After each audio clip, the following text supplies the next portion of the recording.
व्यापारियों ने यातायात विभाग पर लगाए आरोप, सौंपा ज्ञापन। यातायात पुलिसकर्मी मनचाहा व्यापारियों का चालान कर रहे हैं।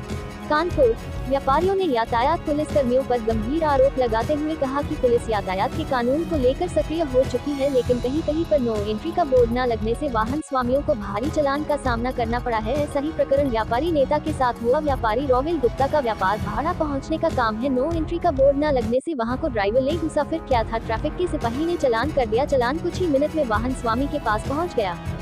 आज दिनांक 23 जुलाई 2025 को व्यापारियों के साथ हो रहे वाहनों के चालान के विरोध में एकत्रित होकर विनोद गुप्ता, क्षेत्रीय संयोजक भाजपा व्यापार प्रकोष्ठ कानपुर बुंदेलखंड क्षेत्र ने डीसीपी ट्रैफिक से वार्ता की। बताया कि व्यापारी के साथ मनचाहा चालान करना, ट्रैफिक विभाग की लापरवाही, नो एंट्री बोर्ड न लगा होने के कारण कोई भी वाहन चालक गाड़ी लेकर पहुंच जाएगा। मार्बल मार्केट में आने वाली खड़ी गाड़ियों की फोटो खींचकर वाहन चालान किए जाते हैं। गाड़ी खाली होने पर बाबा कुटिया के रास्ते निकालने जाने की अनुमति प्रदान की जाए। रोविल गुप्ता ने बताया कि एक ही रास्ते से आवागमन चालू है, लेकिन जबरिया तरीके से व्यापारियों की गाड़ियों का चालान करना, उनका शोषण करना, यह बात अच्छी नहीं है। 15 दिन से सब अधिकारियों के आसपास भटक रहा हूँ, निष्कर्ष कुछ नहीं निकला। आगे व्यापारियों ने, यातायात पुलिस ने व्यापारियों का इतना शोषण कर दिया है, व्यापार चौपट होता जा रहा है। डीसीपी ट्रैफिक ने आश्वासन दिया। हमारे एक व्यापारी के साथ में अन्याय हुआ है, रोविल गुप्ता नाम उनका है। उनका ये कहना है कि हमारी गाड़ी जो है निकल रही थी और वो भी ना नो एंट्री का कहीं बोर्ड लगा था, ना वो सारी गाड़ियाँ वहाँ आ रही थी, जा रही थी। केवल मेरी गाड़ी को ही रोक करके 20,000 का चालान किया गया है, जो कि मेरे साथ अन्याय हुआ है। लगातार वो भटक रहे थे। लगातार 7 तारीख का मामला है, वो सबके पास गए, डीसीपी के पास गए, एसीपी के पास गए, सबके पास भटक करके उन्होंने रात में मुझे मैसेज किया कि मेरे साथ कोई खड़ा नहीं हो रहा है मेरी इस न्याय की लड़ाई में। मैंने उनसे पूछा क्या मामला है, तो उन्होंने बताया है कि फजलगंज चौराहे पर जहाँ पर नो एंट्री कोई बोर्ड लगा नहीं हुआ है, लगातार वहाँ सारी गाड़ी आ रही हैं, जा रही हैं। उन्होंने साक्ष्य भी पेश किया है गाड़ियों के उस पर, और लगा करके साक्ष्य लाए भी हैं कि गाड़ी अपोजिट साइड में, राइट साइड में, लेफ्ट साइड में, सभी जगह वो आ जा रही, कोई चालान नहीं है। लेकिन इनकी गाड़ी का चालान हुआ है, इस वजह आहत थे, ये लगातार प्रताड़ित थे और मुझे लग रहा है डिप्रेशन में भी जा रहे थे वो। लेकिन मुझे लगा कि ऐसे व्यापारी के साथ में अगर हम मदद नहीं करेंगे तो कल को कोई अगर वो आशा कर बैठा या कोई तकलीफ उसको हो गई तो हम अपने आप को माफ नहीं कर पाएंगे। जिसमें आज समस्त कानपुर के जितने व्यापारी समाज के लोग थे, उन्हें रोविल गुप्ता के न्याय दिलाने के लिए आज यहाँ पर आए हैं और हमने न्याय की मांग की है। उनका ये कहना है कि वो वहाँ पर जो अगर 4 गाड़ी निकल रही थी तो हमने 5वां गाड़ी पकड़ी है, इसका मतलब है वो 4 गाड़ी से मतलब नहीं है।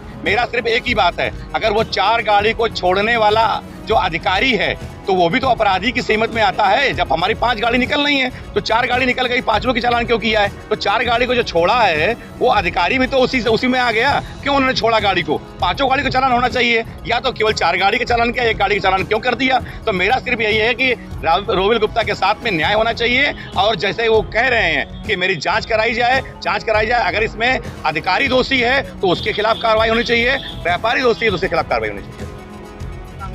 मेरा नाम रोविल गुप्ता है। आज किस विषय में ज्ञापन देने आए क्या है? मेरी गाड़ी है 14 चक्का, उसके चालान 20,000 रुपये का जो कि नहीं होना चाहिए और ये कर दिया गया है 7 तारीख को फजलगंज चौराहे पे विशाल धमकाटे के पास, जबकि वहाँ पे कोई सारी गाड़ियों का आवागमन है। वहाँ पे 2 व्यापारी, लोहा मंडी है जिससे कि गाड़ियाँ खाली होती हैं, विशाल घाटे में कांटा कराने जाती हैं, आती हैं, लगातार आवागमन है।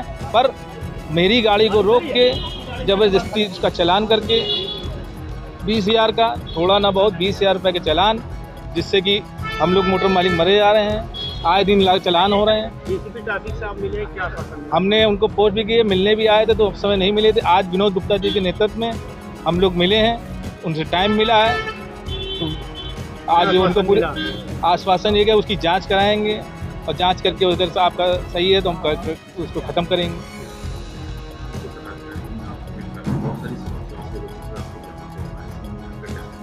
आज व्यापार मंडल के कुछ प्रतिनिधिगण मेरे पास आए थे जो कानपुर के अलग अलग जगहों से आए थे। उन्होंने अपनी कुछ समस्याएं थी, कुछ लोगों ने अपनी मौखिक रूप से बताई और कुछ लोगों ने लिखित में दी। इस सारे प्रार्थना पत्र मेरा जो लिया गया है और संबंधित जो हमारे ट्रैफिक एसीपी है, डिस्ट्रिक्ट डीसीपी है, उनको हमने बात कर दिया है। मौके पर जाकर उसका स्थानीय निरीक्षण करके जो वर्तमान में परिस्थितियाँ हैं और उनके जो ग्रीवांसेस है जो उन्होंने लिख के दिया है, स्थलीय निरीक्षण करने के उपरांत जो वहाँ पे जो व्यापारी बंधु हैं उनसे बातचीत की जाएगी और जो भी बेहतर हो सकेगा कि कानपुर की यातायात व्यवस्था भी दुरुस्त रहे और व्यापारियों का किसी प्रकार का कोई अहित न हो। इस पे जो भी उचित निर्णय, नीतिगत निर्णय होगा वो हम इसमें लेंगे। व्यापारियों पर एक आरोप लगाया गया है कि वो क्षेत्र में प्रवेश के लिए सुविधा शुल्क के नाम से गाड़ी को दी जाती है, जबकि जो लोग उसकी देते हैं उनके चालान काटते हैं। इस संबंध में क्या कहना है?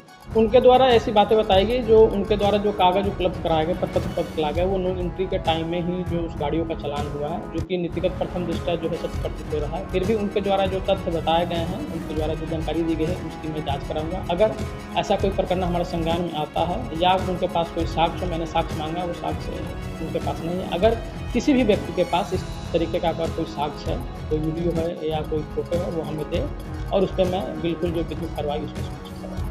एक समय व्यापारियों की कई चौराहों पर लाइट की समस्या चल रही थी, जैसे यशोदा नगर बाईपास और